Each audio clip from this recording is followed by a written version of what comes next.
Dal diario di bordo Elysium Project. Giorno 1. Anno solare 2022. Rileviamo forme di vita intelligente in un bosco sconosciuto sul pianeta Terra. Deviamo la rotta per fare un'ispezione. Iniziamo ad avvicinarci verso il punto indicato dalle coordinate, pronti a scoprire le bizzarrie di questo strambo pianeta.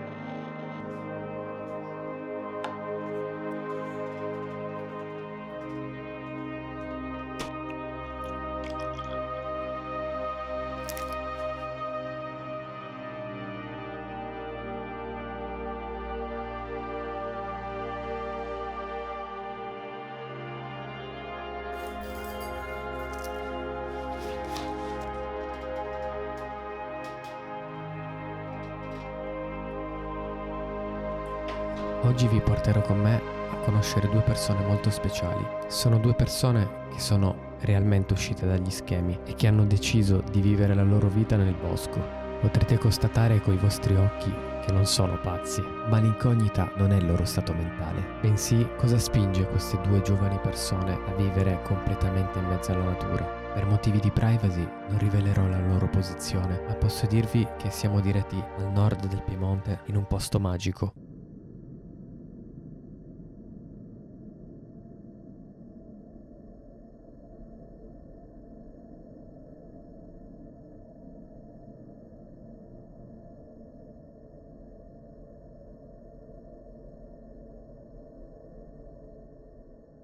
Sono arrivato e sono qui con Karuna e Sibi. Adesso conosceremo la loro storia. Prima domanda, chi siete e cosa fate? Beh, intanto devo ringraziarvi per questa possibilità di condivisione. Io sono Karuna, ci sono diversi fattori che mi hanno portato a prendere questa decisione di rivoluzionare la mia vita e lasciare quello che conoscevo per qualcosa di totalmente diverso e nuovo. Crescendo ho avuto tante esperienze diverse, ho cercato di conoscermi attraverso tante situazioni diverse. La cosa che non era mai cambiata dentro di me, che anzi si prendeva sempre più spazio, era una chiamata verso un ritorno al mondo naturale, non trovandomi più a vivere in città, in un appartamento, dove gli spazi mi sembravano sempre più chiusi. Sì, più chiusi in qualche modo, non spazi dove riuscivo veramente a esternare, a conoscere me stessa. Hai avuto difficoltà? Cioè, nel senso, hai avuto difficoltà all'inizio? Difficoltà cioè il primo giorno che sei... tipi diversi. Immagino. Che sei approdata qui, cioè nel senso è proprio... Sì, cioè innanzitutto le prime difficoltà, in realtà le paure. Paura di dire mollo tutto, per quanto la chiamata fosse forte, anche la paura del non essere totalmente all'altezza, perché poi ho capito anche vivendo giorno dopo giorno cosa comporta, cosa vuol dire prendere certe decisioni, tipo lasciare tutto e riniziare da zero. Quindi difficoltà sì, tante. Poi anche nessuno attorno a me sembrava capire o accettare la mia decisione, prima di tutto la famiglia. Adesso l'hanno accettata. Tante paure di cui prendere atto, trasformarle in grande potenziale. Che cosa mi ha portato fino a qua? Un sacco di situazioni mi hanno portato fino a qua. Non mi sarei visto in un bosco se non da pochi anni. Non era in programma in realtà di andare a vivere nel bosco. Diciamo che da quando ho iniziato a prendere consapevolezza di me, di quello che ho intorno, di quanto le mie azioni avessero un peso non solo fuori ma anche dentro, una risonanza anche dentro. Ho iniziato a muovermi cercando di darle una forma. Realtà simili le ho vissute qui nel bosco, è la prima volta.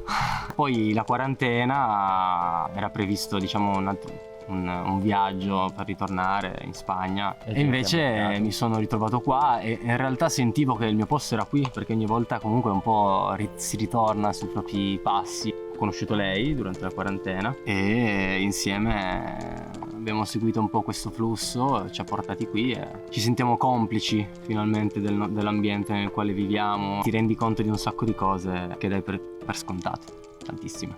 La doccia. Veramente tante. La doccia, il bagno, il riscaldamento, quindi molte cose. Però è bello che ci dobbiamo adattare a tutto questo sei tu che ti adatti all'ambiente e non l'ambiente che si adatta a te. Certo. Glielo raccontiamo come come siamo arrivati qua. Praticamente sono andato in una grigliata organizzata da vecchi amici delle superiori. Ho chiesto a questo mio amico dove fosse Sibi e lui mi fa: è impazzito, Mark, lascia stare, è impazzito. E faccio: sì, ma dimmi, spiega che cazzo è successo. E si è parlato praticamente di questo set fotografico che hanno fatto insieme con un nostro amico in comune. E sì, me l'hanno sostanzialmente dipinto come impazzito, è andato in mezzo al bosco, non si sa più nulla, è un posto segreto, magico. Allora ho detto: va bene, dammi il contatto così provo a ricontattarlo, anche perché noi comunque andavamo alle superiori insieme. Lo stesso giorno che l'ho contattato, la mattina mi risponde e ci siamo organizzati per venire qua. E ho constatato Che era Sta tutto pazzesco. che vero. era tutto vero, esatto, che era pazzo realmente. No, non è pazzo, è semplicemente una persona che ha, come me, come noi, che si sono rotti le palle, tra virgolette, dello stile di vita proprio quello frenetico, pesante, che in realtà non era pazzo. È semplicemente qua che si gode la natura e È la sua vita. Dove vivete e come passate le vostre giornate? Beh, intanto da quando siamo arrivati siamo sempre stati abbastanza in movimento anche in questione proprio di risoluzione abitativa, ecco. All'inizio siamo stati in tenda per 1 mese e mezzo, Di più. 2 mesi. 2 mesi e qualcosa. Perché c'era da prepararsi, essendo un bosco abbiamo dovuto aprirci un attimo con rispetto assolutamente, chiedendo il permesso, però abbiamo dovuto alla natura chiedendo il permesso. Abbiamo dovuto aprirci un po' lo spazio. Da lì dopo la tenda abbiamo trovato Con il recinto Sì. per proteggerci comunque. Dai dai cinghiali. Sì, quindi abbiamo fatto inizialmente offerte sia al bosco che agli animali. Quindi li lasciavamo da mangiare in giro in Vabbè. pace. Sì, sì, mi prendo lo spazio, però tieni, ti do qualcosina. Esatto, sì. Siamo Beh, carino. amici. Quindi sì, inizialmente in tenda. E poi è arrivata la roulotte. È arrivata questa roulotte in regalo e fortunatamente un amico, il nostro vicino, ci ha aiutati a portare su la roulotte con il suo trattore. Anche una volta arrivata al terreno, la roulotte l'abbiamo spostata a diverse parti per capire dove potesse stare meglio. Così. Certo. Quindi ogni volta si perdeva un pezzo poi. Però insomma sì, per il momento siamo in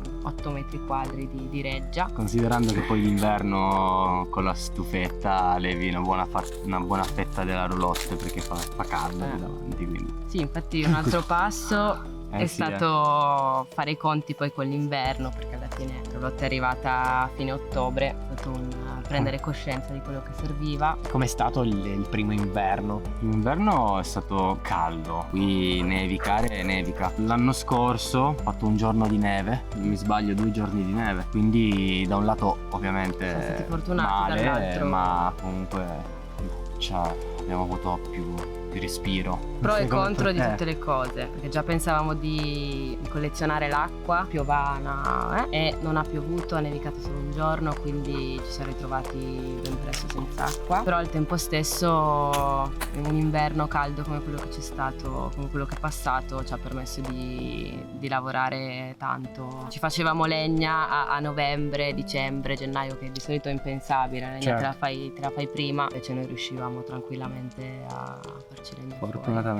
Mi svegliavo la mattina, c'è stato un momento prima di buttarmi, ecco, c'è stato un momento dove mi sentivo completamente vuota, mi alzavo la mattina senza un perché, e invece da quando sono qui mi sveglio la mattina Sai che c'è e- un mondo da c'è fare. un mondo da fare e ho la motivazione per farlo. L'essenziale, ci sono poche cose da fare, servono, e se non si fanno Non si rimane sopravvivi. completamente... Certo. È particolare riuscire a comprendere questa cosa del dare per scontata la sopravvivenza anche, no? Abbiamo una doccetta però, Adesso sì. abbiamo la doccia, abbiamo il bagno. Una abbiamo- compost toilet, quindi solo per il secco, per tutto il resto c'è il bosco. Per l'acqua abbiamo preso una cisterna da 1000 litri, andiamo a riempirla ogni tot con un'altra cisterna un po' più piccola da 120, Facciamo più giri. facciamo più giri e la riempiamo così.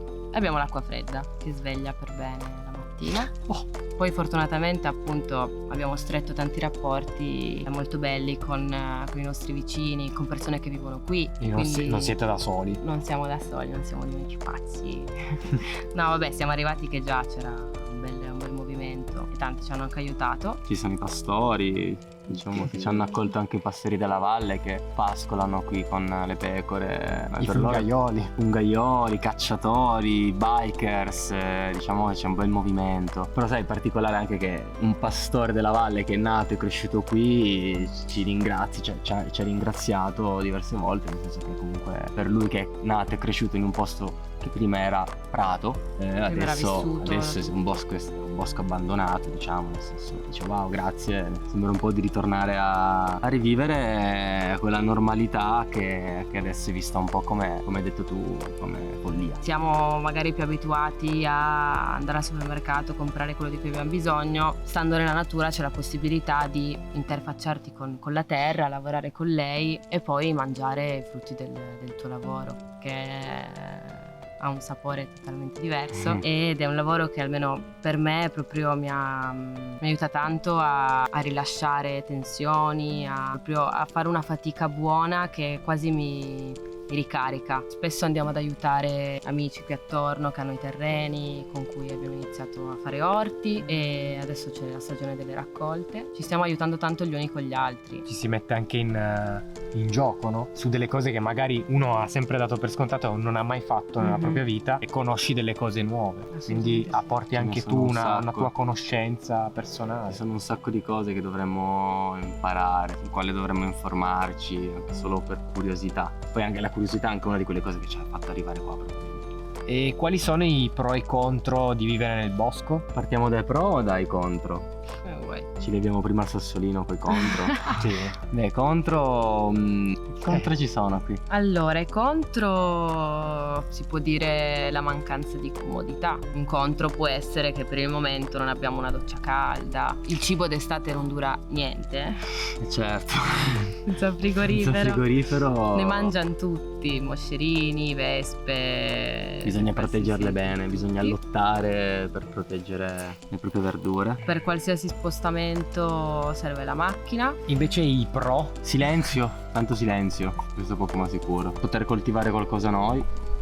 Però per me sono già che mi sveglio la mattina e sto bene. So che faccio un qualcosa o sono in un posto e sto nutrendo qualcosa che mi sta nutrendo. Ce ne sono tanti in realtà, basta mi guardo attorno ed è tutto un pro. È tutto un pro. Il tempo libero è sacro. Sì, una volta che si sono fatte le cose che si devono fare, un attimo per stare tranquilli, c'è tutta la giornata per dire ok, cos'altro voglio fare o dove andiamo a investire le energie. Sì, poter ascoltare la musica, ballare, cantare, fare qualsiasi cosa senza che ci sia qualcuno che ascolta o guarda. Che ti ponga dei magari orari, ritmi. Esatto. Piena libertà. Sì, fai quello che vuoi. Libertà. Cosa vorreste realizzare in futuro? Cioè, avete progetti per il futuro? Io personalmente vorrei continuare a nutrire un progetto che già è nato e già stiamo portando avanti, almeno tra le persone che vivono qui. Spazia dall'arte all'orto, a passare del tempo di qualità assieme. Stiamo dando vita a un progetto di riportare quella parte di tradizione che ha permeato questi luoghi e comunque tutto il mondo attraverso l'utilizzo delle piante medicinali e del ricontatto con gli elementi naturali e attraverso cerimonie, rituali.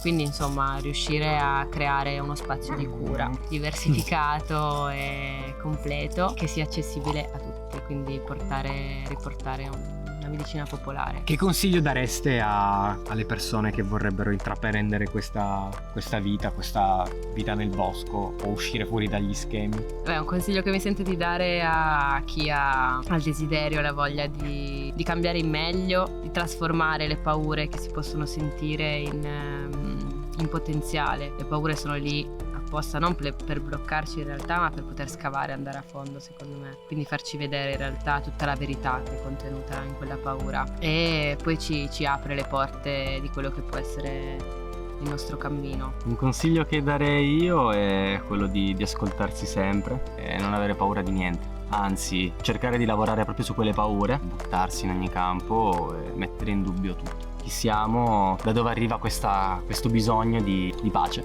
Forse ce lo meritiamo un po' di pace.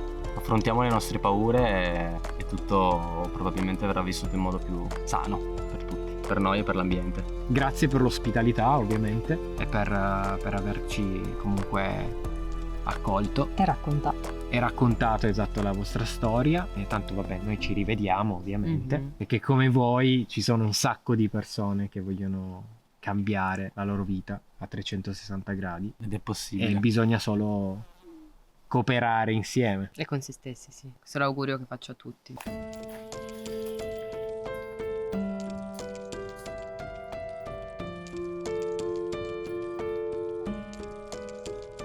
Non so voi, ma l'idea che mi sono fatto quest'oggi è questa. E se ci fossero più pazzi che abitassero questi luoghi, il mondo non sarebbe un posto migliore? Questo viaggio finisce qui. Fatemi sapere nei commenti cosa ne pensate e soprattutto, la fareste una vita nel bosco?